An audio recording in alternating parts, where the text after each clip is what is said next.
Dear students, I am doctor Monika Sati. Welcome to my channel. मैंने आपको previous lecture में basis की जो एक्सटेंशन थ्योरम थी, बहुत इंपॉर्टेंट थ्योरम है जो, वो मैंने आपको करवाई थी। आज के लेक्चर में मैं आपको उसके बेस्ड क्वेश्चन करवाऊंगी कि हमें वेक्टर्स गिवन है, ठीक है ना, तो उसका एक्सटेंशन कैसे करते हैं, कैसे हम उसको बेसिस बनाएंगे। तो चलिए देखिए, मेथड है to extend a given linearly independent set of V to form a basis.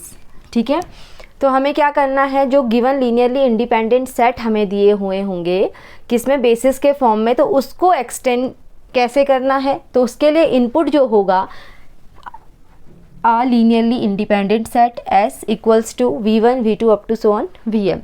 Means हमें वेक्टर्स गिवन होंगे, ठीक है, of a vector space V is given where dimension V equals to n। ठीक है, आउटपुट होगा a basis B of V such that S is subset of V। तो जो output निकल के आएगा, जो हमारा सेट S हमने लिया है, वो किसका सबसेट होगा, B का सबसेट होगा।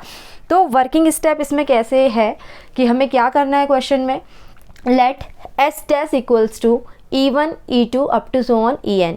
E1 E2 En डिनोट किसे कर रहे हैं, स्टैंडर्ड बेसिस ऑफ V। ठीक है, स्टैंडर्ड बेसिस मैंने आपको बताया है। सबसे पहले हमें ये लिखना है। सेकंड हमें देखना है as dimension V equals to n and S already contains m elements. ठीक है, डायमेंशन कितना है, n है, बट S के पास कैसे एलिमेंट्स है, m एलिमेंट्स है। ठीक है ना, कि so we have to choose n minus m vectors out of S dash. इसका मतलब ये है कि हमारे पास dimension v equals to n होनी चाहिए। अगर n डायमेंशन का है तो वो तो लीनियरली इंडिपेंडेंट है, उसको एक्सटेंड करने की ज़रूरत नहीं है। बट हमारे पास जो S कोई सेट है वो m डायमेंशन का है, मींस n से कम वेक्टर्स हैं उसमें। n माइनस m का मतलब क्या है कि n से कम वेक्टर्स हैं उसमें। तो हमें तो उसे क्या बनाना है, लीनियरली इंडिपेंडेंट बनाना है, मींस n के बराबर लेके आना उसका डायमेंशन। ठीक है, तो हम क्या करेंगे, हम चूज़ करेंगे n minus m vectors out of S dash. Means S dash में से हमें क्या करना है, कुछ वैक्टर्स मतलब ऐसे उठाने हैं जो कि हमारे उन वैक्टर्स के साथ में क्या बना दे, लीनियरली इंडिपेंडेंट सेट बना दे। मीन्स अगर वो Li है तो वो हमारा बेसिस बन जाएगा। ठीक है ना, n माइनस m का मतलब मैं आपको जब क्वेश्चन करवाऊंगी उसमें आपको पता चल जाएगा कि मैं क्यों बोल रही हूँ। m वैक्टर्स गिवन है, m वैक्टर्स हमें गिवन होते हैं, बट हमें क्या करना होता है, n माइनस m यानी n हमें अगर 3 मतलब हमारे पास 3 टपल का है, ठीक है ना, मतलब कि डायमेंशन 3 है अगर हमारे पास में, बट हमारे पास वेक्टर्स डायमेंशन 3 के तो हैं, but V1 and V2 given है। ठीक है ना, तो डायमेंशन 3 का है तो हमें V3 भी चाहिए। तो उसके लिए हमें क्या करना होगा, E1 E2 या E3 up to so on En तक E1 E2 हमें चूज़ करना होगा। जो भी उसके साथ मैच करेगा वो हम उसमें उस सेट में रखेंगे। ठीक है, नेक्स्ट स्टेप क्या कह रहा है ये, select the vector E1 out of S dash. Means S dash में से हमें E1 वैक्टर चूज़ करना है और चेक करना है the linearly independent of the vectors. Means in vectors के साथ में हमें इसको क्या करना है, एडजस्ट करना है। V1 V2 Vm जो भी वैक्टर्स गिवन होंगे उसके साथ हम क्या करेंगे, E1 वैक्टर को रखेंगे।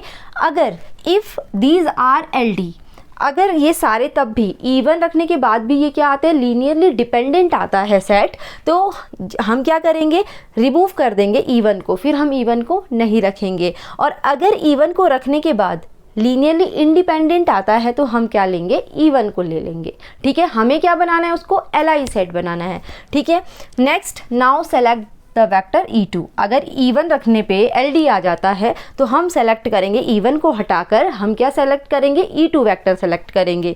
ठीक है, and check the Li of E2 together with the set obtain in step third. जो स्टेप थर्ड में हमने किया था सेम हम वैसे ही प्रोसेस करेंगे।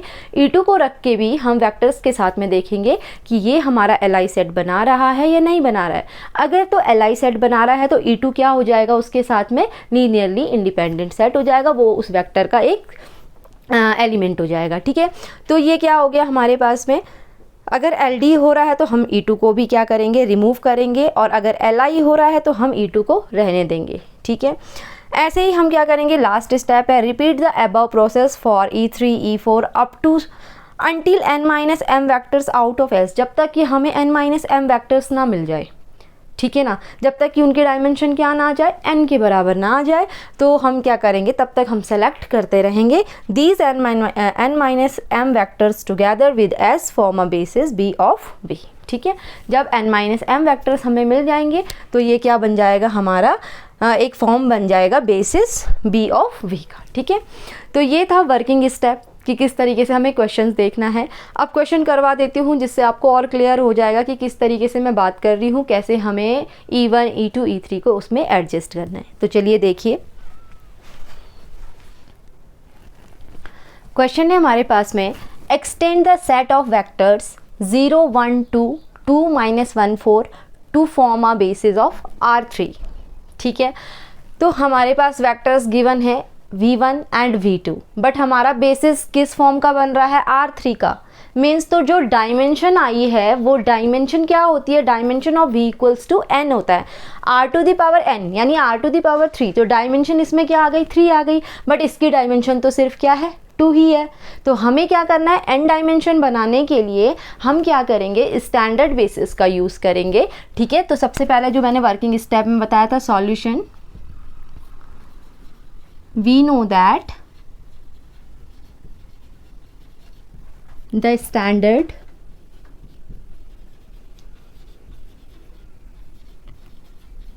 basis of R क्यूब, जो R क्यूब के स्टैंडर्ड बेसिस होंगे वो क्या क्या हो जाएंगे, 1 0 0 standard basis E1, 0 1 0 E2 and 0 0 1, ये स्टैंडर्ड बेसिस है R3 के।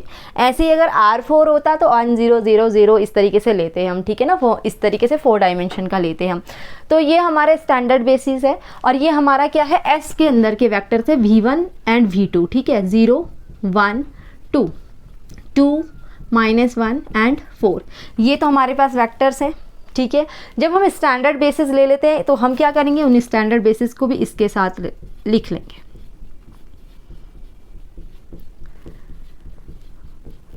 ये हमारा एक एस सेट बन गया, जो कि किसका सबसेट है, R क्यूब का मतलब है सबसेट है। ठीक है ना, तो बेसिस बनाने के लिए अभी हमारा ये बेसिस नहीं बना है। बेसिस बनाने के लिए हम इन तीनों में से, इन दोनों के साथ में, इन तीनों में से एक वेक्टर लेंगे। ठीक है, स्टैंडर्ड बेसिस लेंगे इसका।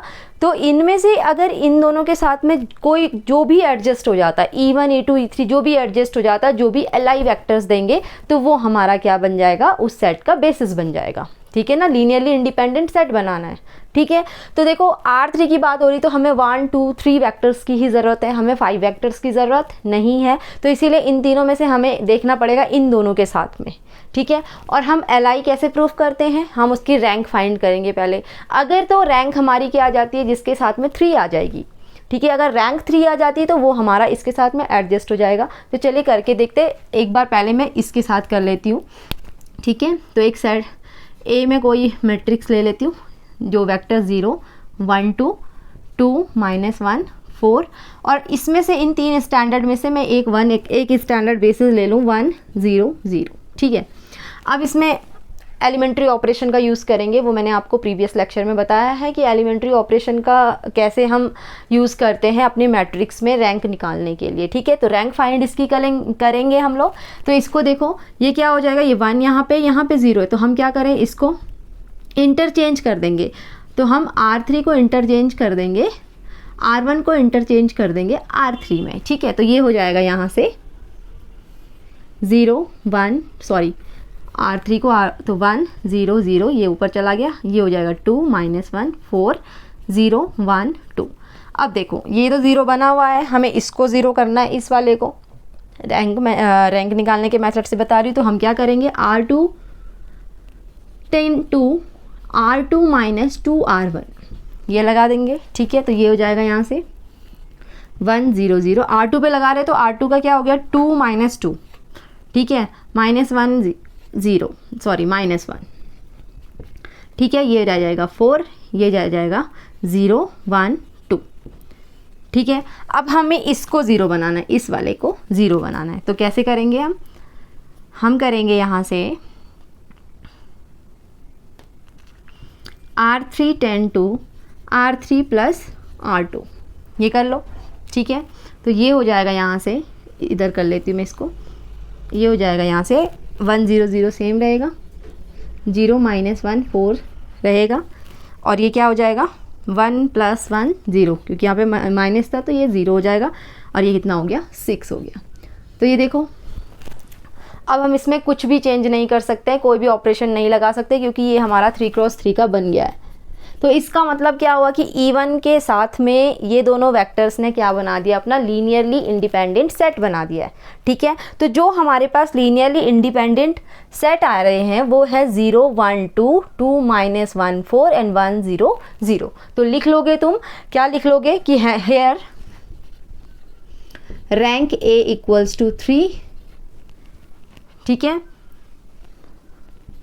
हैंस द सेट क्या है पहला 0 1 2 वेक्टर्स का जो सेट है 2 -1 4 एंड 1 0 0, ये क्या है are linearly independent set. Then standard basis जो E1 है वो हमारा क्या है, इसमें लीनियरली इंडिपेंडेंट है। तो तुम इसमें लिख सकते हो hence the basis of R3, ये लिख सकते हो hence the set RLI and this set is basis of R3 and this set is basis of R3। ये बन गया R3 का बेसिस, ठीक है, ये बेसिस बन गया R3 का, क्योंकि ये LI सेट है। अगर तुम E2 E3 भी लेते इसमें तो उसमें ये हो भी सकता था और नहीं भी हो सकता था, वो तुम ट्राई करके देख सकते हो कि LI सेट दे रहा है या नहीं दे रहा है। तो ये पहले के लिए क्या बन गया 0 1 2 2 -1 4 1 0 0, ये हमारा क्या बन गया LI सेट बन गया। एक बार दोबारा से मैं आपको समझा देती हूँ कि कैसे मैंने किया। देखो हमें एक्सटेंड करने के लिए दिया था ये सेट, क्योंकि यहाँ पे वेक्टर 1 एंड वेक्टर 2, इस सेट के अंदर V1 एंड V2 था, ठीक है, बट हमें बेसिस बनाना था R3 का। ठीक है, R3 में मतलब 3 एलिमेंट्स है, 3 डायमेंशन की बात हो रही है, यानी कि डायमेंशन भी कितनी है इसकी 3 है। तो यानी n-m वेक्टर्स हमें निकालने थे। n-m वेक्टर्स का मतलब है n is 3 and m vector ये था, ठीक है। तो n-m यानी कि 3 - 2 is 1, तो यानी एक और हमें वेक्टर चाहिए था, एक और वेक्टर का सेट चाहिए था, जिसे हमें एडजस्ट करके क्या बनाना था, LI सेट बनाना था। तो n-m वेक्टर जो आ जाता वो हमारा क्या हो जाता, बेसिस हो जाता। ये है n-m का मतलब, ठीक है। तो n-m में यहाँ पे क्या हो गया, ये R3 में आ गया। तो हमने क्या किया पहले कि हमें पता था स्टैंडर्ड बेसिस हमें लेना है, तो R3 का स्टैंडर्ड बेसिस ये है, तो हमने एक सेट बना दिया S जो सेट है, जो किसका सबसेट है, R3 का सबसेट है। तो ये सारे स्टैंडर्ड बेसिस इसके साथ ले लिए। फिर क्या किया, इनमें से एक उठाना है स्टैंडर्ड बेसिस से, E1 ले लो, E2 ले लो, E3 ले लो, एक एक करके देख सकते हो। मैंने E1 सेट उठा लिया, E1 को मैंने इनके साथ एडजस्ट किया और मैंने क्या कर दिया, रैंक मेथड से इसकी क्या निकाल ली, मतलब एलिमेंट्री ऑपरेशन से इसके क्या निकाल ली, रैंक निकाल ली, जो कि हमें 3 मिली। अगर हमें 3 नहीं मिलती, 2 मिल जाती या 1 मिल जाती, तो फिर वो हमारा LI वेक्टर नहीं होता, क्योंकि हमें 3 चाहिए, क्योंकि हमारा जो बेसिस है वो 3 डायमेंशन का। तो ये हमारा क्या बन गया, जो ये LI सेट है वो हमारा क्या बन गया, बेसिस ऑफ R3 बन गया। ठीक है, इस टाइप का एक और क्वेश्चन मैं आपको करवा देती हूँ, ताकि आपको और भी क्लियर हो जाए कि मैं किस टाइप की बात कर रही हूँ, E1 E2 लेने की बात कर रही हूँ जिसमें। चलिए देखते हैं। नेक्स्ट क्वेश्चन है इसी तरीके का जो मैंने अभी करवाया, इस टाइप का ये है। यहाँ पे भी 2 वेक्टर्स गिवन है और बेसिस क्या है, R3 है। इसकी डायमेंशन कितनी है, 3 है। तो हम क्या करेंगे, चलो सबसे पहले हमें स्टैंडर्ड बेसिस लेना है R3 का, standard basis of R3 = E1, जो कि क्या होता है 1 0 0 0 1 0 एंड 0 0 1, ये हो गया स्टैंडर्ड बेसिस। फिर क्या होगा, वेक्टर्स जो हमारे पास में गिवन है वो हो गए वेक्टर्स क्या है 1 2 3 and 2 2 3। Late us consider a set S, एक सेट ले लो जिसके अंदर क्या आ जाएंगे, क्या आ जाएगा, V1 V2 E1 E2 and E3। मैंने सीधा शॉर्ट में लिख दिया, V1 V2 क्या है, V1 ये है, V2 ये है, E1 E2 एंड E3 ये हमारे पास में। ठीक है, तो अब क्या करना है हमें, इसमें से भी हमें क्या करना है, सबसे पहले हम E1 के साथ चेक करेंगे। ठीक है, तो हम क्या करेंगे, पहले सेट ले लेते हैं, सेट V1 V2 E1 ये ले लेते हैं, ठीक है। तो यहाँ से मैं कोई मैट्रिक्स ए ले लेती हूँ, ठीक है। ये हो गया V1 क्या है 1 2 3 2 2 3 एंड 1 0 0। इसको चेक कर लेते हैं। तो इसमें जो ऑपरेशन लगेगा, सबसे पहले ये 1 है तो हम पहले first and second and third row को देखेंगे। 0 बनाना है, इससे पहले 0 बनाएंगे, इससे पहले 0 बनाएंगे रैंक निकालने के लिए। तो ये हो जाएगा operation R2 tending to R2 minus 2 R1, ठीक है, and R3 tend to R3 minus R1। ये हमने ले लिया, ठीक है। तो ये जाएगा इम्प्लाइज दैट, यहाँ से जो सेट बन गया 1 2 3, 2 माइनस 2 0, 2 2 जा 4 माइनस 2, 2 3 जा 6 माइनस 3, ये आ गया 1 माइनस 1 इज 0 माइनस 2 एंड ये माइनस 3, ये सेट आ गया। अब देखो ये दोनों आपस में क्या हो रहे हैं, कैंसिल हो रहे हैं। तो हम ये करेंगे R3 tending to, same same है ना दोनों रो, R3 माइनस R2 कर लेंगे। तो ये क्या बन जाएगा, इम्प्लाइज दैट यहाँ से जो बनेगा हमारे पास वो बन जाएगा 1 2 3 0 minus 2 minus 3 0 0 0 minus 2 n plus 2 is 0 minus 3 n plus 3 is 0। ये हमने किया, R3 माइनस R2 किया। अब देखो जब हमने E1 लिया तो ये क्या बन गया, LD बन गया।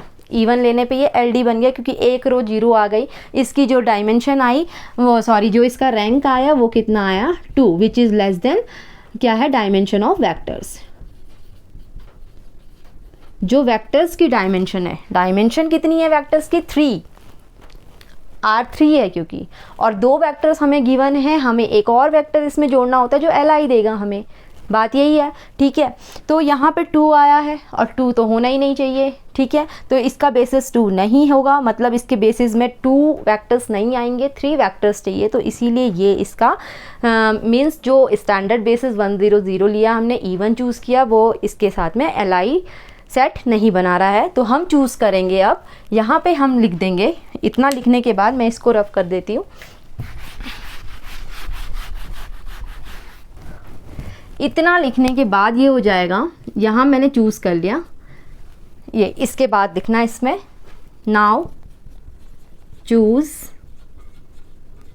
ऐसे लिख लेना, नाउ चूज़ द सेट, यहाँ पे लिख लियो, ठीक है। ये हो जाएगा the set V1 V2 and E2। अब V1 V2 E2 करेंगे तो ये जाएगा 1 2 3 2 2 3, E2 क्या है हमारे पास 0 1 0।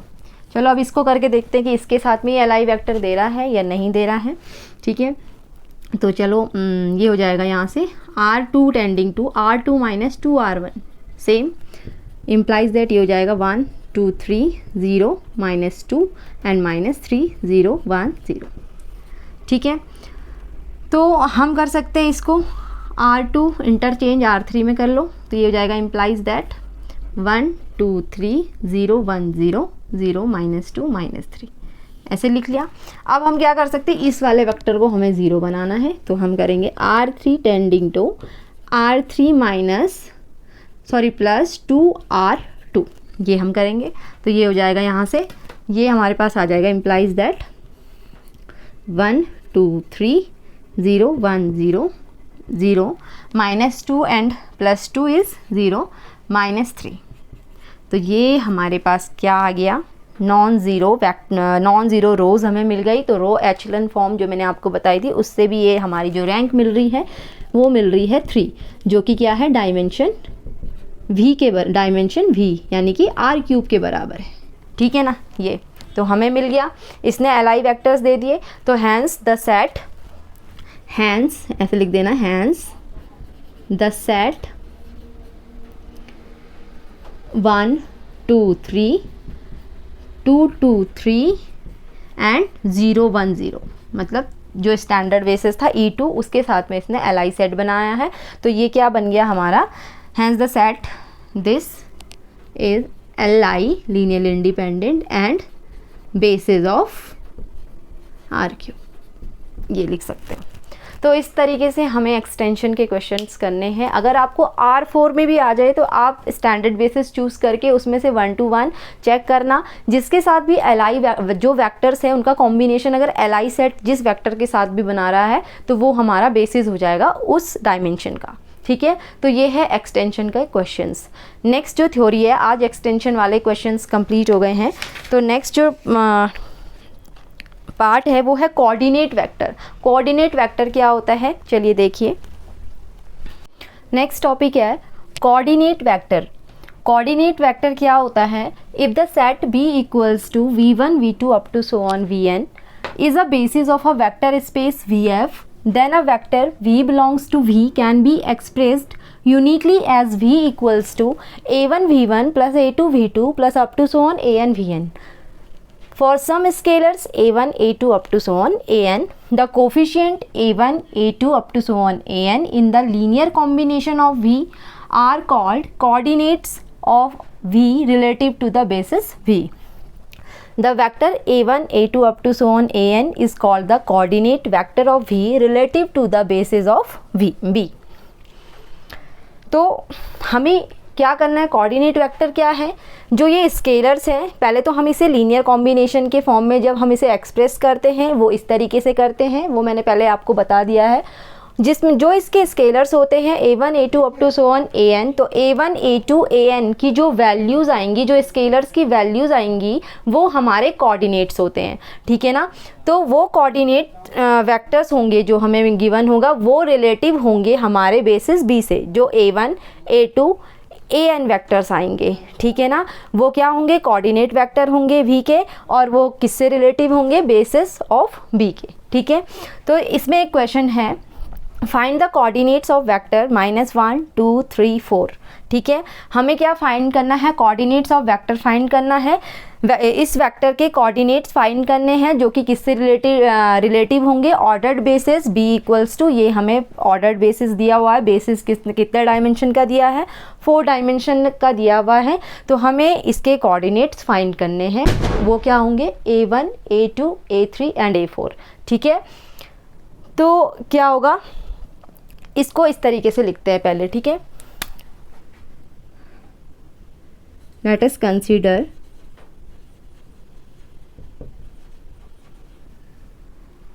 V equals to a1 v1 plus a2 v2 plus up to so on an vn के फॉर्म में लिखना है। यहाँ पे कितना है, a1 a2 a3 a4, मतलब v1 v2 v3 and v4 तक है, तो इतना ही मैं इसको इतना ही लिख लूँ, ठीक है।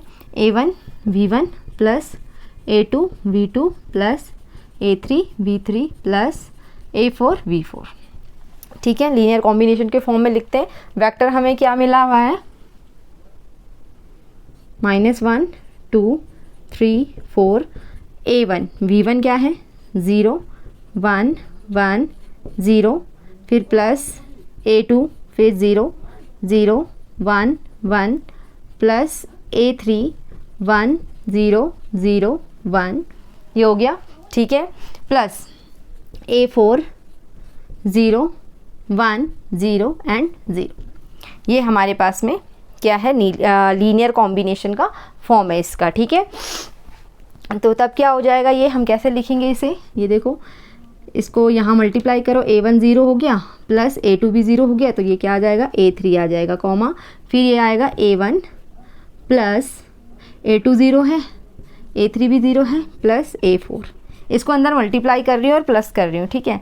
फिर क्या हो जाएगा, a1 यहाँ से, फिर प्लस a2 और बाकी 0, a1 प्लस a2, फिर ये हो जाएगा, ये a1 0 हो गया, a2 प्लस a3 a4 0, तो ये हमें मिल गए a3 a1 plus a4 a1 plus a2 a2 plus a3। तो अब हम इसको कंपेयर करेंगे इससे, वेक्टर से, ठीक है। तो ये आ जाएगा हमारे पास, a3 आ गया -1, a1 प्लस a4 आ गया 2, a1 प्लस a2 आ गया 3 एंड a2 प्लस a3 आ गया 4। यहाँ से अब हम वैल्यू फाइंड कर लेते हैं। a3 की वैल्यू हमें पता है, तो हम सीधा यहाँ पे रखते हैं, a2 प्लस a3 में रखेंगे, तो ये a2 की वैल्यू दे देगा, a2 -1 equals to 4 implies that a2 equals to 5, a2 5 आ गया। अब a2 कहाँ पे, a1 प्लस a2 है, तो a1 plus 5 equals to 3 implies that a1 equals to 5 minus 3 and 3 minus 5 implies that a1 equals to कितना आ गया -2। a1 की वैल्यू क्या आ गई -2 आ गई। ठीक है, यहाँ पे मैं इसे हटा देती हूँ।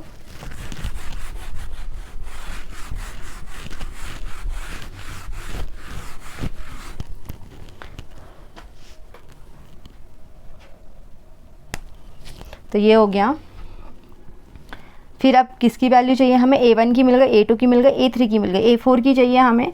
तो a4 की क्या हो जाएगी -2 plus a4 equals to 2 implies that a4 equals to 4 value आ गई। ठीक है, तो यहाँ से हमें a1 की मिली, a1 इक्वल्स टू कितना मिल गया -2, a2 मिल गया हमें 5, a3 मिल गया -1 एंड a4 मिल गया 4। ठीक है, तो हम लिख सकते हैं हैंस द कोऑर्डिनेट्स वेक्टर क्या था ये -1 2 3 4 रिलेटिव टू द बेसिस क्या है -1, फिर -2, a1 -2 है, 5 -1 एंड 4। ये इसका आंसर हो गया। ठीक है ना, तो ये इस तरीके से लिखना है कि जो कोऑर्डिनेट वेक्टर्स हैं वो किससे रिलेटिव है, जो हमारे पास a1 a2 a3 a4 की वैल्यू आई है। ठीक है, तो ये इस तरीके से करना है। कोऑर्डिनेट वेक्टर का क्वेश्चन आ जाए एग्जाम में तो इस तरीके से करना है। 2 क्वेश्चन मैं आपको देती हूँ, ये आप लोग ट्राई करोगे और आंसर मुझे बताओगे कमेंट सेक्शन में। अगर आप करोगे तो आंसर बताओगे, नहीं करोगे तो कोई बात नहीं, पर करना ज़रूर। इससे आपकी प्रैक्टिस बनेगी और आपको अच्छे से समझ में आएगा। और अगर नहीं आता है, नहीं समझ मतलब आंसर नहीं मैच हो रहा है, तो फिर मैं आपको करवाऊंगी वो क्वेश्चन कि कैसे कहाँ पे आपने गलती की है। तो क्वेश्चन है आपके पास में extend the set 0 0 0 3 vector 1 1 1 0 2 vector 2 0 1 -1 0 vector 3 to form a basis of R4। तो आपको क्या करना है, इसमें एक्सटेंड वाला जो रूल बताया था मैंने आपका बेसिस का, वो आपने इसमें अप्लाई करना है। यहाँ पे R4 दिया है, डायमेंशन R4 है, वेक्टर 3 है। अब आपको कैसे करना है वो मैंने आपको बताया है, आप कर लेना। नेक्स्ट है इन R3 over R find the coordinates of vector u with respect to a basis u1 u2 u3 where u equals to this, u1 equals to, u2 equals to and u3 equals to। पहला question समझा देती हूँ, hint दे देती हूँ। Vector हमें given है और ordered basis हमें ये मिला हुआ है। ठीक है, तो vector equals to a1 u1 a2 u2 a3 u3, इस तरीके से करके a1 a2 a3 की वैल्यू फाइंड कर लेना, वो आपका रिलेटिव बेसिस हो जाएगा। ठीक है, सेम सेकंड पार्ट भी करना है। तो ये थे आज के क्वेश्चंस एक्सटेंशन पे और कोऑर्डिनेट वेक्टर्स के। होप्स हो कि आप लोगों को समझ में आया होगा। तो अब मैं नेक्स्ट लेक्चर में हमारे पास लास्ट टॉपिक बचता है, डायमेंशन की थ्योरम्स हैं कुछ, तो वो मैं आपको करवाऊंगी। तो फर्स्ट यूनिट हमारा कंप्लीट हो जाएगा। तो आज के लिए बस इतना ही। Thank you.